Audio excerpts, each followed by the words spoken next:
நலந்தானா. நேர்களுக்கு வணக்கம். நலந்தானா நிகழ்ச்சியூடாக மீண்டும் உங்களை சந்திப்பதில் மகிழ்ச்சி. இந்த வாரமும் நாங்கள் நலந்தானா நிகழ்ச்சியூடாக சிறு குறிஞ்சாவினுடைய பயன்பாடு, சிறு குறிஞ்சா அவ்வாறு நீரிழிவு நோயாளர்களுக்கு மருந்தாக பயன்படுத்தப்படுகிறது.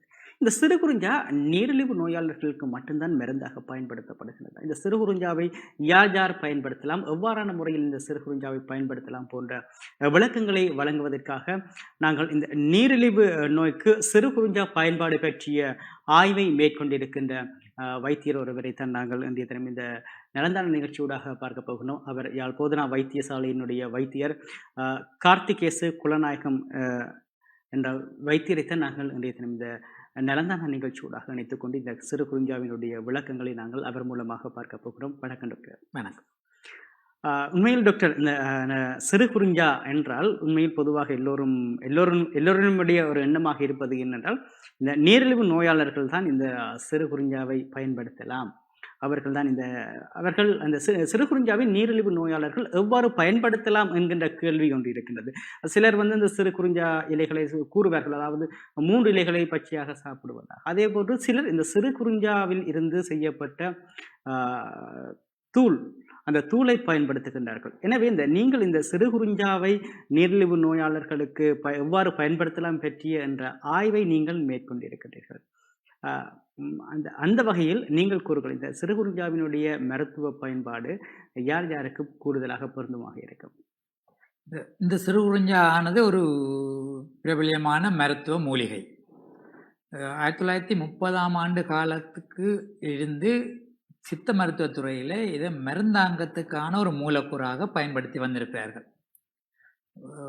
எமது பிரதேசத்தில் வாழும் மக்கள், அது மட்டுமல்ல தென்பகுதியில் வாழும் மக்கள் கூட சிறு குறிஞ்சாவினை தமது நாளாந்த சாப்பாட்டில் உணவுப் பொருளாக பயன்படுத்தியிருக்கிறார்கள். ஒவ்வொரு நாளும் பயன்படுத்துகிறார்கள் என்று சொல்ல முடியாது, ஆனால் அடிக்கடி அதை பயன்படுத்த அநேகமானாக்கள் எங்களுக்கு தெரிஞ்சிருக்கிறது. வரை செய்து சாப்பிடுகிறார்கள், தென்பகுதியில் இது சம்பல் செய்து சாப்பிடுறதுன்னு சொல்லுகிறார்கள். இப்படி பயன்படுத்தப்பட்டு கொண்டு வந்த மூலக்கூறு ஆனது தமிழ் மருத்துவத்துறையில் மருத்துவத்தின் ஒரு மூலக்கூறாக, மருந்து உற்பத்திக்கு ஒரு மூலக்கூறாக பயன்படுத்தப்பட்டு கொண்டு வந்திருக்கிறது. இப்படி பயன்படுத்தப்பட்டு கொண்டு வந்த இந்த மருத்துவ மூலிகையை நாங்கள் ஆங்கில மருத்துவத்துறையோ அல்லது தமிழ் மருத்துவத்துறையிலோ இவ்வாறு மருந்தாக பயன்படுத்தலாம் என்ற சம்பந்தமான ஒரு ஆய்வினை எங்களுடைய யாழ் போதனா வைத்தியசாலையில் ஆரம்பித்திருக்கிறோம். இது யார் பயன்படுத்தலாம், யாருக்கு பிரயோசனமாக இருக்கும்ன்றது டெஃபினட்டாக சொல்லக்கூடியது. சலரோ நோயாளர்கள் பயன்படுத்தலாம்ன்றது எங்களுக்கு தெரிகிறது. இந்த சிறிய சிறிய ஆய்வுகள் சலரோகத்துக்கு, கொலஸ்ட்ரோலுக்கு, உடம்பு நிறை கூடுதலாக்களுக்கு பயன்படுத்தலாம் என்ற அறிவை எங்களுக்கு தந்திருக்கிறது. இப்போ இதனை நாங்கள் மருத்துவத்துறையில் அங்கீகரிக்கக்கூடிய, சர்வதேச ரீதியில் அங்கீகரிக்கக்கூடிய ஒரு பெரிய மருத்துவ ஆய்வின் மூலம் இதை நிறுவுவதற்கான ஒரு முயற்சியில் இப்போ நாங்கள் ஈடுபட்டு கொண்டிருக்கின்றோம். சரி, இப்போ நீங்கள் இந்த ஆய்வு, அதாவது இந்த சிறு குறிஞ்சாவை எவ்வாறு மருந்தாக பயன்படுத்தலாம் நீங்கள் குறிப்பிட்டிருக்கின்றீர்கள். அதாவது 1930ஆம் ஆண்டுகளில் இருந்தே நம்முடைய மூதாதையர்கள் இந்த சிறு குறிஞ்சாவை பயன்படுத்தி வந்திருக்கின்றார்கள் என்று. ஆனால் அதனை ஏன் நீங்கள் மீண்டும் இதனை எவ்வாறு மருந்தாக பயன்படுத்தலாம் என்கின்ற ஒரு ஆய்வை மேற்கொள்ள வேண்டும் என்ற முடிவுக்கு வந்தோம். இதுல இந்த சிறு குறிஞ்சாவை சித்த மருத்துவ தமிழ் மருத்துவத்துறை தங்களோட மருந்தாக்கத்துக்கான ஒரு மூலக்கூறாக தான் பயன்படுத்தி இருக்கிறது. சிறு குறிஞ்சா இதோட வேறையும் சில மூலக்கூறுகளை சேர்த்து, இல்லை வேறையும் சில சாவிகளை சேர்த்து மதுமக சூரணம் என்ற மருந்தாக தற்போதும் தமிழ் மருத்துவத்துறையில் இது பயன்படுத்தப்பட்டு கொண்டு வருகிறது. டயபெட்டிக்கான மருந்தாக பயன்படுத்தி கொண்டு வருகிறார்கள். அப்படி டயபெட்டிக்கான மருந்தை பயன்படுத்தி கொண்டு வருகிறது அதாவது மருந்தாக்கத்துக்கான மூலக்கூறாகத்தான் பயன்படுத்தப்படுகிறது. ஆனால் பொதுமக்கள் சாதாரணமாக வீடுகளிலேயே வளர்த்து பச்சையிலையாக சாப்பிடுகிறார்கள், வர வச்சு சாப்பிடுகிறார்கள், சம்பல் வச்சு அப்படி சாப்பிட்டு கொண்டு வந்திருக்கிறார்கள். இப்போ இதன் மூலம் இது சிறு குறிஞ்சா சலரோனால் பயன்படுத்தப்படுகிறது என்று கண்டதன் மூலம் நாங்கள் 1986ஆம் ஆண்டளவில் யாழ்ப்பாணம் மருத்துவ பீடத்தில் இந்த சிறு குறிஞ்சா சம்பந்தமான ஆய்வினை நாங்கள் தொடங்கி இருந்தோம். அப்பொழுது எங்களுக்கு இந்த அளவுக்கு அந்த அறிவு, இந்த இதை பயன்படுத்த அறிவு வளர்ந்திருக்கவில்லை. கிட்டத்தட்ட ஒரு பேஷண்ட்டுக்கும் 10 கிராம் பேக்கெட்டை கொடுத்து சிறிய ஒரு ஆய்வினை செய்திருந்தோம். அது 8 பேஷண்ட் தான் அந்த நேரம் கலந்து கொண்டது. அதன் மூலம் அது 7 பேரில் மிக சரியான கண்ட்ரோலை அந்த ஆய்வில் தந்திருந்தது. அப்போ நாங்கள் எங்களோட படிப்புக்காக இல்லை எங்களோட கல்விக்காக அந்த நேரம் செய்த ஆய்வை நாங்கள் விட்டு திரும்பி நாங்கள் இந்த வந்து விட்டோம். ஆனால் அந்த நேரம் எங்களுடைய பயோகெமிஸ்ட்ரி டிபார்ட்மெண்ட் ப்ரொஃபஸர் பாலசுப்ரமணியம், இப்போ இந்த டீன் ஃபேக்கல்டி மிஷன் அமைந்தவர், அவர் தொடர்ந்து அடுத்தடுத்த வச்சலுண்டாக இந்த சிறுகுஞ்சாவை மருந்தாக மாற்றலாமோ ஒன்று பார்க்கறதுக்கான சின்ன சின்ன ஆய்வுகளை செய்து கொண்டு வந்திருந்தார். இவையில் அநேகமான ஆய்வுகள் எங்களுக்கு திருப்தியான முடிவுகளை தந்திருந்தன. சிறுகுஞ்சாவை தமிழ் வைத்தியத்துறையில் இருக்கிற மருந்துக்கான மூலிகை என்ற வடிவத்தில் இருந்து சிறுகுஞ்சாவை தனியாக பயன்படுத்துகிற வடிவத்துக்கு தான் நாங்கள் இப்போ கொண்டு போக பார்த்து கொண்டிருக்கிறோம். அதை தனியாக பயன்படுத்தக்கூடிய ஒரு பயன்பாடுக்கு சின்ன சின்ன ஆய்வுகள் பல வந்து கொண்டிருக்கின்றன. இப்படி பல ஆய்வுகள்லேயும் எங்களுக்கு திருப்தியான முடிவுகளாக இருந்தபடியால், அதாவது அதின் சயின்டிஃபிக்கல் வேல்யூ, அதாவது அந்த விஞ்ஞானத்துக்கான பெறுமதி வந்து குறைவாக காணப்படுது என்றால் சரியான முறைகளுக்களால் போகப்படவில்லை, சரியான சாம்பிள் சைஸ், அது ஒரு பெரிய அளவு தேவையான அளவு சாம்பிளுக்கெல்லாம் போகப்படவில்லை. 8 பேர் 32 பேர் 56 பேர் அப்படியான ஒரு இதுக்கெல்லாம் நான் போய்பட்டு கொண்டு வந்து கொண்டு அந்த முடிவுகள் எங்களுக்கு சரியாக இருந்தது. அதே ஏன் ஒரு பெரிய துறையில ஆய்வுகளால் கொன்றக்கூடாதுன்ற ஒரு தேடல் தான் எங்களுக்கு இப்போ மிகப்பெரிய அளவில் சர்வதேசில் அங்கீகரிக்கப்பட்ட ஈவன் WHO இலங்கை உலக சுகாதார ஸ்தாபனத்தாலையும் இலங்கை கிளினிக்கல் ட்ரையல் ரெஜிஸ்ட்ரி என்ற அந்த ஸ்தாபனத்தால் அங்கீகரிக்கப்பட்ட ஒரு பெரிய பேப்பரை எங்களை உருவாக்குவதற்கான ஆக்கத்தையும் உற்சாகத்தையும் தந்து அந்த நிலையில் நாங்கள் இப்போ தொடர்ந்து செய்து கொண்டிருக்கின்றோம். சதக், நீங்கள் இப்போ நீங்கள் குறிப்பிட்டிருந்தீங்க, அதாவது இந்த 1986ஆம் ஆண்டு நீங்கள் உங்களுடைய இந்த கல்வி தேவைக்காக, உங்களுடைய படிப்பு தேவைக்காக நீங்கள் செய்த ஒரு ஆய்வு. அந்த ஆய்வில் 8 பேரை உள்வாங்கி இருந்தீர்கள். அதில் 7 பேரில் அந்த அடைவு மட்டம், நீரிழிவு நோயாளர்களுடைய அந்த நீரிழிவு அடைவு மட்டம் குறைந்திருந்ததாக நீங்கள் குறிப்பிட்டிருந்தீர்கள். ஆனால் நான் நினைக்கின்றேன், நீங்கள் 3 தசாப்த காலம் ஆகிவிட்டது நீங்கள் அந்த ஆய்வை மேற்கொண்டு. நீங்கள் அந்த 1986ஆம் ஆண்டு மேற்கொண்ட இந்த ஆய்வை நீங்கள் தொடர்ந்து நீங்கள் செய்திருந்தால் இன்று அந்த சிறுகுறிஞ்சாவினுடைய பயன்பாடில் இந்த நீரிழிவு நோயாளர்களுடைய எண்ணிக்கையில் மாற்றம் ஏற்பட்டிருக்கும் என்று நீங்கள் நினைக்கின்றீர்களா? இது இந்த இப்போ உள்ள ஆய்வின் முடிவுகள் எங்களுக்கு திருப்தியாக வருமாக இருந்தால் நாங்கள் அப்பொழுதே அதை தொடர்ந்து செய்திருப்போம்னா நாங்கள் கட்டாயமாக இந்த மேடத்தை கொண்டு வந்துருப்போம் என்று தான் நம்புகிறோம். ஆனால் ஒரு மூலிகை பொருள், அதாவது உங்களுக்கு தெரிஞ்சிருக்கும், பல தாவர பொருட்களில் இருந்தால் பல மருந்துகள் கொண்டு உற்பத்தியாக்கப்பட்டன. இப்போ ஆஸ்பிரின் எல்லாரும் பயன்படுத்துகிறீர்கள். இந்த ஆஸ்பிரின் ஆரம்பத்தில் தாவரம் ஒன்றில் இருந்தால் அடையாளம் படுத்தப்பட்டது. அதே மாதிரி ஒரு தாவர பொருளை ஒரு ஆங்கில மருத்துவத்துறையிலையோ இல்லை எந்த ஒரு மருத்துவத்துறையிலையும் ஒரு கிளினிக்கல் ட்ரையல், அதாவது சர்வதேசத்தில் அங்கீகரிக்கப்பட்ட ஒரு கிளினிக்கல் ட்ரையலை கொண்டு வரன்ற ஒரு பெரிய சிரமத்துக்குரிய ஒரு முயற்சி. அதில் நாங்கள் மிக சிரமத்துக்குள்ள நீண்ட காலம் இதை அனலைஸ் பண்ணி நீண்ட காலம் இதை கொண்டு போகிறதுக்கான ஆயத்தங்கள் ஏற்பட்டு உண்மையிலே இதை நாங்கள் தொடங்கியது 2015-14 எழுதினாங்கள். 16 இதை வடிவமைத்தினாங்கள். இப்போ இவ்வளவு காலம் ஈடுபட்டு இவ்வளவு காலத்துக்கு கிட்டத்தான் அது ஒரு ஆங்கில மருத்துவ ஒரு கிளினிக்கல் ட்ரையல், அதாவது சர்வதேசத்தில் அங்கீகரிக்கக்கூடிய ஒரு முறைக்குள்ள கொண்டுறதுக்கு இவ்வளவு காலம் எங்களுக்கு தேவைப்பட்டிருக்குது. அந்த நேரம் இருந்த அந்த அறிவை கொண்டு நாங்கள் அவ்வளவு கொண்டு வந்திருப்போமோ என்று எங்களுக்கு சொல்ல தெரியவில்லை. அந்த நாங்கள் கல்வி தேவை செய்தபடியாக அதை வச்சுட்டு நாங்கள் படிச்சோன்னு வந்து சேர்ந்துட்டோம். அந்த நேரமும் அது சரியான துறையில் யாரும் கொண்டு போகக்கூடியாக்கள் இருந்து கொண்டு வந்திருந்தால் சில நேரம் நாங்கள் இதை அடைஞ்சிருப்போம். இப்போ எங்களுக்கு அது தொடர்ந்து இன்னும் ஒரு 8 மாதத்திலே எங்கள் ஆய்வு முடியுது. நேமாக அடைவோம்னு எதிர்பார்த்துன்னு போகிறோம். இது கடவுளை தான் தெரியும் மிச்சம் போல. நலந்தானா சிறு இடைவெளியை தொடர்ந்து நிலந்தானா நிகழ்ச்சியூடாக இணைந்திருக்கின்றோம். இன்றைய தினமும் நாங்கள் நிலந்தானா நிகழ்ச்சியூடாக நீரிழிவு நோய்க்கு சிறு குறிஞ்சா பயன்பாடு பற்றிய ஆய்வை மேற்கொண்டிருக்கின்ற வைத்தியர், யாழ் பொதுநா வைத்தியசாலையினுடைய வைத்தியர் கார்த்திக் எஸ் குலநாயகம் இந்த சிறு குறிஞ்சாவினுடைய பயன்பாடுகள், அதாவது நீரிழிவு நோயாளர்களுக்கு இந்த சிறு குறிஞ்சா அதனுடைய பயன்பாடு, அது மட்டுமல்ல இந்த ஆய்வு சிறு குறிஞ்சா நோயை எவ்வாறு பயன்படுத்தலாம் போன்ற ஆய்வில் இவர்கள், நான் நினைக்கின்றேன், குறிப்பிட்ட இந்த 2016ஆம் ஆண்டிலிருந்து தாங்கள் இந்த ஆய்வை மேற்கொண்டு வருவதாக, இறுதி கட்டத்தை அடைந்திருப்பதாகவும், இன்னும் 8-9 மாதங்களில் இந்த ஆய்வு முடிவுக்கு வரும், அதன் மூலமாக சாதகமான ஒரு பதிலை தாங்கள் எதிர்பார்ப்பதாக அவர் குறிப்பிட்டிருந்தார்.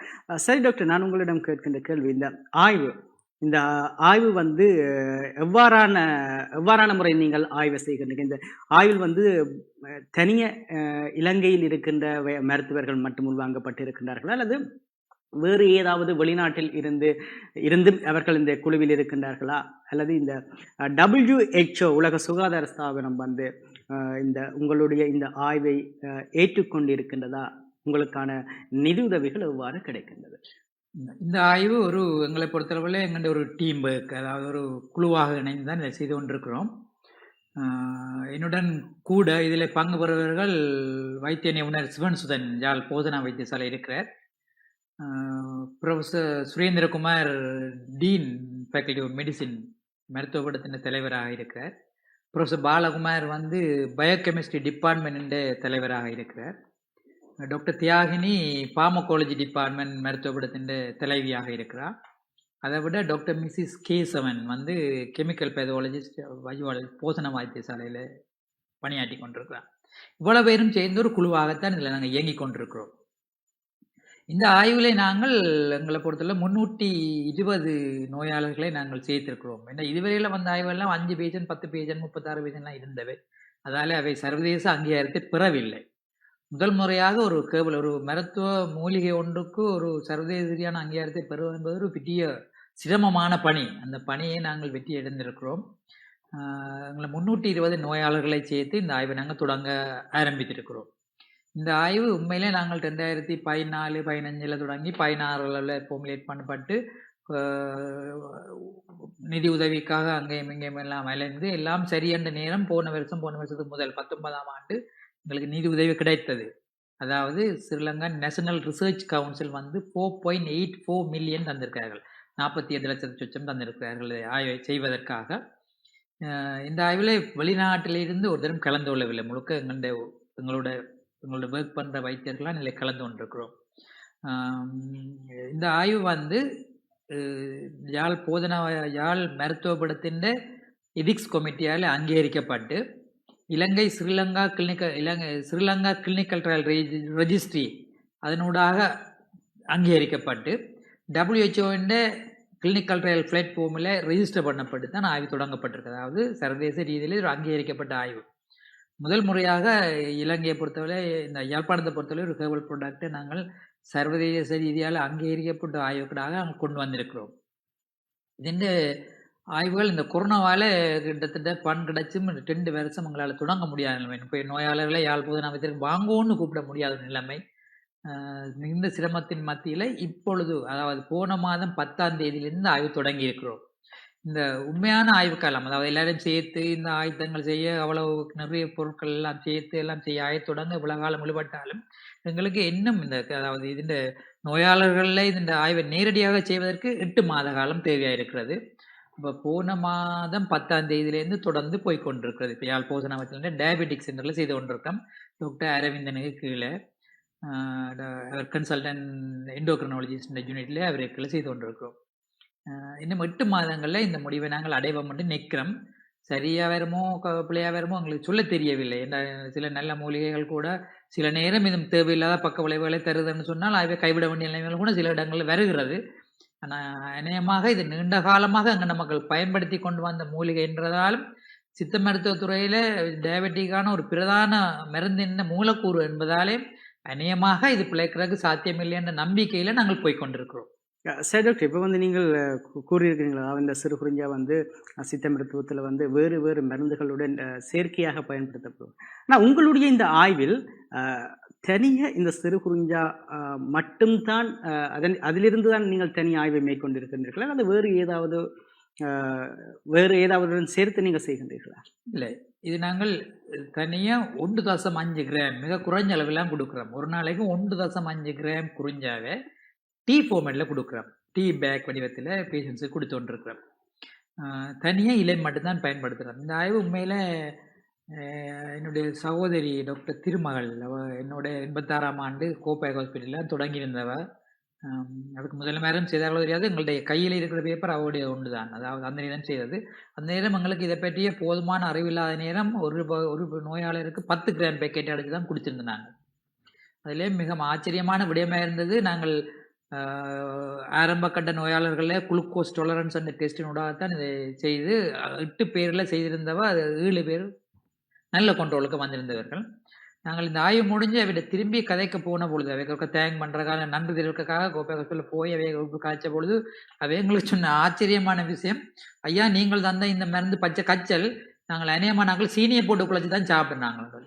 இப்போ சீனியை போட்டு குழச்சே இந்த 8 பேரில் 7 பேரை நாங்கள் கண்ட்ரோல் பண்ணியிருக்கோம்னா அந்த நேரமே இது வேலை செய்யணும்னு எங்களுக்கு தெரியும். ஆனால் தொடர்ந்து இதை இந்த கிளினிக்கல் ட்ரையல் அண்ட் சர்வீஸ் அங்கீகாரத்தால் போடுறதுக்கான அறிவோ அல்லதுக்கான முயற்சியோ எங்களுக்கு அந்த நேரம் இருக்கவில்லை. இப்பொழுது அந்த பாதையில கண்டுபிடிச்சு அதற்கால போய் நாங்கள் ஒரு இறுதிக்கட்ட ஆய்வு நிலைக்கு நாங்கள் வந்திருக்கிறோம்னு சொல்லலாம். சரி. இப்ப நீங்கள் குறிப்பிட்டது ஒன்று. அதாவது 2016ஆம் ஆண்டு நீங்கள் மேற்கொண்ட இந்த ஆய்வு சில காரணங்களுக்காக தடைப்பட்டிருந்தாலும் ஆரம்பத்தில் இந்த நிதியுதவி, அதற்கு பிற்பட்ட அந்த காலங்களில் நான் நினைக்கிறேன் உங்களுக்கு நீங்கள் ஆய்வை தொடங்கிய 3 வருடங்களின் பின்னர் தான் உங்களுக்கான அந்த நிதியுதவி கிடைத்திருக்கும். அதேபோன்று இந்த அ நீங்க குறிப்பிட்ட அந்த 315 320 பேர் அவர்களில் அந்த எண்ணிக்கை குறைந்தால் என்ன நடக்கும்? அதாவது நீங்கள் குறிப்பிட்டிருந்தீர்கள். அதாவது WHO ஒரு அங்கீகாரத்தை பெறுவதாக இருந்தால், கூடுதலான ஒரு எண்ணிக்கையில் ஆட்களை வைத்து நோயாளிகளை வைத்து நீங்கள் ஆய்வுகளை மேற்கொள்ள வேண்டும் என்று. அந்த எண்ணிக்கையில் ஏனென்றால் நீங்கள் குறிப்பிட்டது ஒன்று. அதாவது இந்த கொரோனா காலகட்டம் மீண்டும் ஒரு லாக்டவுன் வந்தால் உங்களினுடைய இந்த ஆய்வுக்கு ஏதாவது பாதிப்பு ஏற்படுமா? இதில் நாங்கள் இந்த 320 பேரையும் நாங்கள் உண்மையா கொரோனாவுக்கு முற்பட்ட காலத்தில், அதாவது 2020 ஜனவரியிலே சேர்த்து முடிச்சு விட்டோம். சேர்த்து முடிச்சு இவெல்லாம் குரூப் பண்ணி தொடங்க இருக்கிற டைம்ல தான் இந்த கொரோனா வந்து எங்களை தொடங்க இயலாத நிலைமை ஏற்படுத்தி இருந்தது. அப்போ அவ்வளவு பேர்லையும் இருந்து இப்போ 2010 அந்த பேஷன்ஸ் தான் தொடர்ந்து பார்த்து கொண்டு போய் கொண்டிருக்கிறோம். அதுலேயும் இப்போ அந்த சேர்த்திருந்தாக்கள்ல கொஞ்சம் பேர் இல்லை, கொஞ்சம் பேர் வர மாட்டோம், அப்படி கொஞ்சம் பிரச்சனைனால இப்போ கொஞ்சம் திருப்ப சேர்த்து கொண்டிருக்கிறோம். அப்போ இந்த ஆய்வின் 360 பேர்ல இப்போ நாங்கள் கிட்டத்தட்ட 200 இன்றைய அளவில் 210 பேரளவே நாங்கள் ஆய்வை தொடங்கி அவைய பிளட் டெஸ்ட் எல்லாம் செய்து அவைக்கு டீம் கொடுத்து தொடங்கிட்டோம். இன்னும் ஒரு 3 மாத காலம் இருக்கிறது. கொரோனா என்ன செய்யுமோ தெரியாது. ஒரு நம்பிக்கையோட போய் கொண்டிருக்கிறோம். அநேகமாக செய்து முடிச்சிடுவோம்னு நினைக்கிறோம். தச்செல்லாம் கொரோனா வந்தாலும் நாங்கள் ஏதாவது ஒரு வழியில் அவைய கூப்பிடுறதுக்கான இதை ஒழுங்கு செய்து ஹாஸ்பிட்டலுக்கு வேற அவை பயந்து அவைக்கு ஏதோ ஒரு இடத்துல அவைய கூப்பிடக்கூடிய ஒழுங்கு செய்து அதை கொண்டு முடிப்போம்னு தான் நினைக்கிறோம். அநேகமாக நாங்கள் எங்களுடைய இந்த மக்களின் ஆதரவு, அதாவது என்னோட தெரிவு செய்யப்படுறாங்க ஆதரவை பார்க்கும் பொழுது நாங்கள் 320 நோயாளர்களையும் அடைவோம் என்ற ஒரு நம்பிக்கையில போய் கொண்டிருக்கிறோம். நலந்தானா சிறிய இடைவெளியை தொடர்ந்து நலந்தானா நிகழ்ச்சியோடாக இணைந்திருக்கிறோம். தினமும் நலந்தானா நிகழ்ச்சியில் நாங்கள் இந்த சிறுகுறிஞ்சாவினுடைய ஆய்வை மேற்கொண்டிருக்கின்ற வைத்தியர் கார்த்திகேசு குலநாயகம் அந்த வைத்தியரை நாங்கள் பார்த்து கொண்டிருக்கிறோம். இந்த சிறுகுறிஞ்சாவினுடைய பயன்பாடுகள், அதனை தாங்கள் எவ்வாறு சிறுகுறிஞ்சாவினுடைய ஆய்வில் இருந்து நீரிழிவு நோயாளர்களுக்கு இந்த சிறுகுறிஞ்சாவினுடைய மருந்துகள், சிறுகுறிஞ்சாவிலிருந்து மருந்துகளை எவ்வாறு பெற்றுக்கொள்ளலாம் போன்ற ஆய்வுகளை தாங்கள் மேற்கொண்டு வருவதாகவும், இந்த ஆய்வுக்கு WHO அங்கீகாரத்தை அவர்கள் பெற்றிருப்பதாகவும் குறிப்பிட்டிருக்கின்றார். சரி, நான் இந்த இடத்தில் நான் உங்களிடம் கேட்கின்ற கேள்விடக்கூடாது. சரி, இந்த நீங்கள் ஆய்வுக்கு உட்படுத்துகின்ற இந்த நோயாளிகள், இது தற்போது வரை நீங்கள் குறிப்பிட்டிருந்தீர்கள். அதாவது 210 நோயாளர்கள் இந்த ஆய்வில் ஈடுபட்டிருப்பதாக. அந்த நோயாளர்கள், அந்த 210 நோயாளர்களும் வேறு ஏதாவது தொற்றா நோய்களுக்கு உள்ளாகி இருக்கின்றார்கள், அல்லது வேறு தனிய நீரிழிவு நோயாளர்களை மட்டும்தான் நீங்கள் இந்த ஆய்வுக்கு உட்படுத்தி இருக்கின்றீர்கள், அல்லது அவர்கள் வேறு ஏதாவது இந்த மாத்திரைகளை, வேறு ஏதாவது தொற்றா நோய்கள் இல்லை தொற்று நோய்களுக்கான மாத்திரைகளை அவர்கள் உட்கொள்கின்றார்கள்? ஏனென்றால் இது நினைக்கின்ற இந்த இதில் ஒரு முக்கியமான ஒரு விடயமாக இருக்கும் என்று நான் பார்க்கின்றேன். இந்த ஆய்வில் நாங்கள் செலரோக டயபெட்டிக் சென்டருக்கு வருகின்ற நோயாளர்களில் 18 வயதுக்கு மேற்பட்ட தனியாக குளுசை டயபெட்டிக்கான குளுசை எடுத்துக்கொண்டிருக்க இன்சுலின் இல்லாத நோயாளர்களை ஒரு எழுந்தமானமான முறைகள்லாம் எடுத்துக்கொண்டிருக்கின்றோம். அதாவது வேறு எல்லாரையும் வாங்குவோன்னு அப்படி செய்யக்கூடிய ஆய்வில் அப்படி செய்ய விளக்கிட்டு இருப்போம்னா இவ்வளோ ஆய்வு சனம் நிரம்பி வளைஞ்சிருக்கும். ஆனால் இது அப்படி போக இயலாது. நாங்கள் ஒரு எழுந்தமான முறையின் கீழே, ஒரு ஒழுங்கின் கீழே எடுத்து ஒழுங்குபடுத்தி கொண்டு இருக்கின்றோம். இந்த நோயாளர்கள் பலர் பல வேறு நோய்களுக்கு மருந்து எடுத்துக்கொண்டு இருக்கின்றவர்கள். அதாவது அவர்கள் எடுக்கின்ற பலமையான மருந்துகள் அனைத்துக்கும் மேலாக ஒரு நாளைக்கு 1 கப் சிறுகுறிஞ்சா தேத்தண்ணியை குடிக்க சொல்லி நாங்கள் அட்வைஸ் பண்ணி அனுப்புகிறோம், கொடுத்து விடுகிறோம்.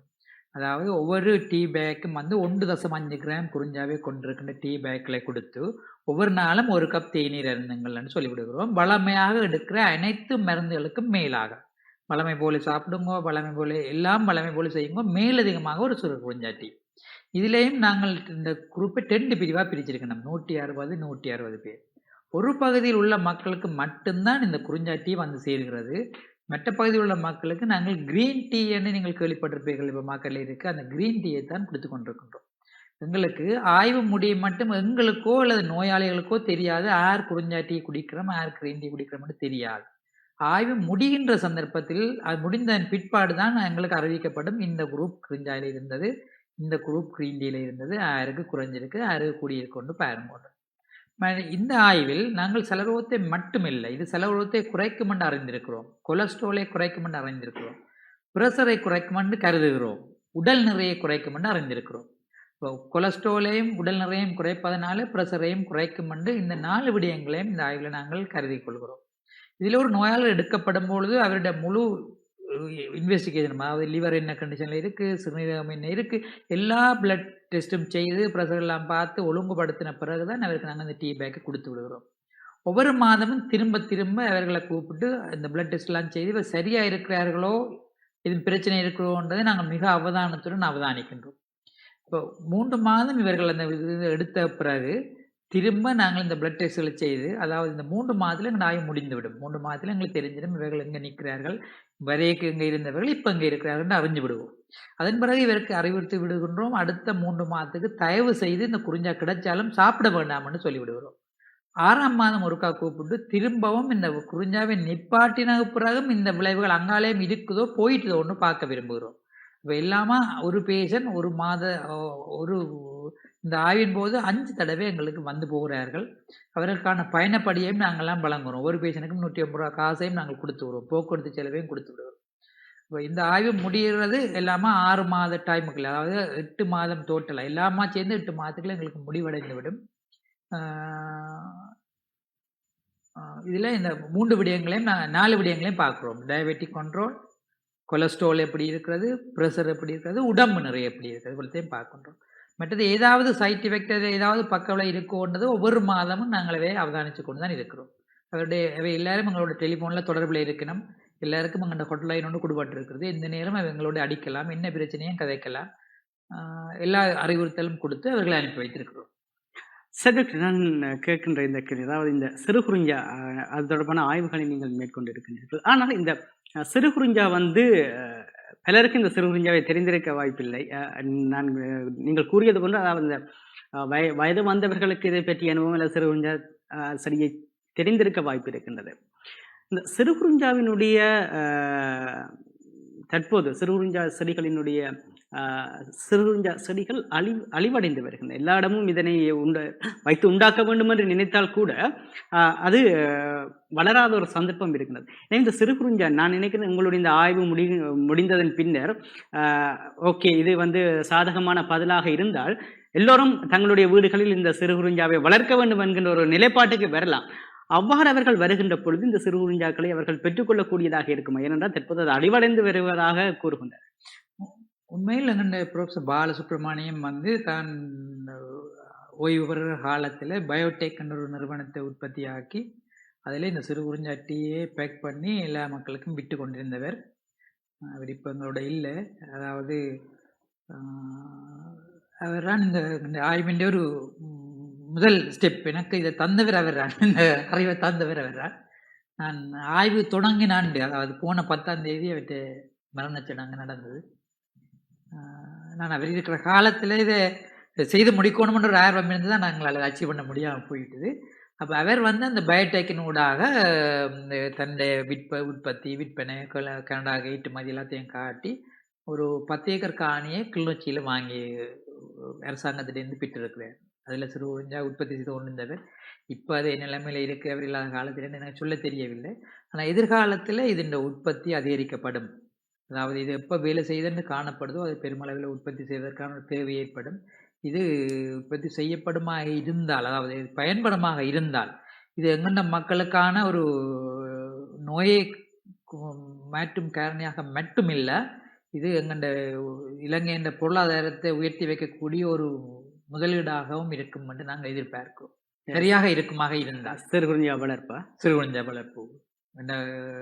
சரியாக வேலை செய்யமாட்டால் இந்த கேபிள் ப்ராடக்டில் வெளிநாடுகளில் எக்கச்சக்கமாக இன்வெஸ்ட் பண்ணுற கணக்கு தொழில் முறைகள் இருக்கின்றன. அப்போ அதில் நாங்கள் உற்பத்தி செய்ய இங்கே ஆரம்பிப்போம்னா இது அந்த பொருளாதார ரீதியாக எங்களை ஒரு நல்ல நிலைக்கு கொண்டுறக்கூடிய ஒரு முதற்படியாக இருக்கும் என்றும் எதிர்பார்க்கிறோம். இது மட்டும் இல்லை, இது இன்னும் பல ஸ்டெப்புகளால் போகக்கூடாது. நான் முதலப்படியை தான் நாங்கள் வைக்கிறோம். இன்னும் பல பக்கத்தால் பல ஸ்டடீஸ் இருக்குது. இன்சுலினோட கொடுக்கலாமோ, குழந்தை பிள்ளைகளுக்கு கொடுக்கலாமோ, ப்ரெக்னென்ட் மரு கொடுக்கலாமோ, கொலஸ்ட்ராலுக்கு தனியாக கொடுக்கலாமோ, அல்லது இதை தொடர்ந்து எடுத்துக்கொண்டு போகிறால சலரோகம் வர்றது எதிர்காலத்தை தடுக்கலாமோ, இடைக்கடை எடுத்துட்டாலும் சிலது வராமல் தடுக்கலாம். அப்படி நிறைய ஸ்டடி இதில் செய்ய இருக்கிறது. முதல் படியை நாங்கள் எடுத்து வைத்திருக்கிறோம். மிச்சம் கடவுள்கிட்ட பொறுப்பப்பட்டிருக்கிறோம். சார் இப்போ ஒரு சிறு குறிஞ்சா தேவைப்படுகின்ற ஒரு நீரிழிவு நோயாளர் தனக்கு இந்த சிறு குறிஞ்சாவினுடைய செடி தேவையாக இருந்தால் உங்களுடைய இந்த சித்த மருத்துவ நிலையங்களில் வந்து அதனை பெற்றுக்கொள்ளக்கூடியதாக இருக்குமா அல்லது அவர் என்ன செய்ய வேண்டும்? அநேகமாக நிற்கிறேன். சித்த மருத்துவத் துறையில வந்து இது வளர்க்கப்பட்டு விற்கப்படுதுன்னு தான் நான் எதிர்பார்க்கிறேன். எனக்கு சரியான அறிவு இல்ல. ஆனா இது சரியாக முடியுமென்னு பெரிய அளவிலே இந்த இன்வெஸ்ட்மென்ட்னால தொடங்கக்கூடிய ஒரு சந்தர்ப்பம் இருக்கிறது. அந்த நேரம் எல்லாருக்கும் கிடைக்கக்கூடிய ஒரு காலம் வரும் என்று எதிர்பார்க்கிறோம். சார் டாக்டர், இப்போ வந்து நீங்கள் ஆய்வுக்கு உட்படுத்துகின்ற நபர்களுக்கு வழங்குகின்ற இந்த குறிஞ்சாச்சி 1.5 கிராம் வந்து ஒவ்வொருவருக்கும் நீங்கள் கொடுப்பதாக கூறுகின்றீர்கள்.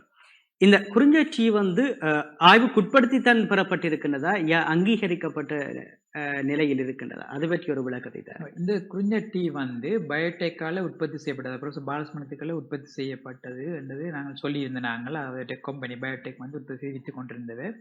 இப்போ இந்த குறிஞ்சா டீ வந்து அவைட்டு உண்மையிலே கனகாலமாக ரெஜிஸ்டர் பண்ணப்படையில்லை, பதிவு செய்யப்படையில்லை. இப்போ நாங்கள் அவருக்கு உதவி செய்து அந்த குறிஞ்சா டீ வந்து இப்போ இலங்கை ஆயுர்வேத சபையால் அங்கீகரிக்கப்பட்டிருக்கிறது. ஆயுர்வேத இதால் ஒரு கேர்பல் ப்ராடக்டாக அங்கீகரிக்கப்பட்டிருக்கிறது. மருந்தண்டில் ஒரு கேர்பல் ப்ராடக்டாக அங்கீகரிக்கப்பட்டிருக்கிறது. அந்த அங்கீகாரம் கிடைத்தபடியால் நாங்கள் இது எங்களுக்கு இந்த மருத்துவ ஆய்வின் ஒரு 3ஆம் படிநிலைக்கு இதை கொண்டு வரக்கூடிய ஒரு பெரிய உதவியாக அது இருந்தது. அந்த அங்கீகாரம், அங்கீகரிக்கப்பட்ட பொருள் ஒன்று நாங்கள் அனலைஸ் பண்ணுறது ஈஸியாக இருந்தது எங்களுக்கு. அப்போ அங்கீகரிக்கப்பட்ட பொருள் வந்து இப்போ நாங்கள் இந்த பயோடெக்குக்கெலாம் இந்த டீயை வாங்கியிருக்கிறோம். பயோடெக் இன்டர்நேஷனல் லிமிடெட்லேருந்து டீயை வாங்கியிருக்கிறோம். வாங்கி கொலம்பில் உள்ள பிரபலியமான டீ பேக்கிங் கம்பெனி ஈஸ்வரன் பிரதர்ஸ் பிரைவேட் லிமிடெட் அந்த டீ பேக்கிங் கம்பெனிகளால் பேக் பண்ணப்பட்டு க்ரீன் டீயும் இதுவும் வந்து பேக் பண்ணப்பட்டு எல்லாம் மிக்ஸ் பண்ணப்பட்டு எங்கள்கிட்ட வந்து சேர்ந்துருக்குது. இப்போ எங்களுக்கு இதுவரையில தெரியாது இதுக்குள்ள க்ரீன் டீ இருக்குது, இதுக்கு பேக்கிங் இருக்குது. ஆய்வெல்லாம் முடிகிற காலம் தான் எங்களுக்கு அது தெரிய வரும். இது பயோடெக் இன்டர்நேஷனல் லிமிடெட்டால் யாழ்ப்பாணத்தில் உற்பத்தி செய்யப்பட்டு கொலம்பில் உள்ள பெரிய டீ எக்ஸ்போர்ட்டிங் கம்பெனி ஈஸ்வரன் பிரதர்ஸ் லிமிடெட்டால் பேக் பண்ணப்பட்டு எங்களுக்கு அனுப்பப்பட்டிருக்குது.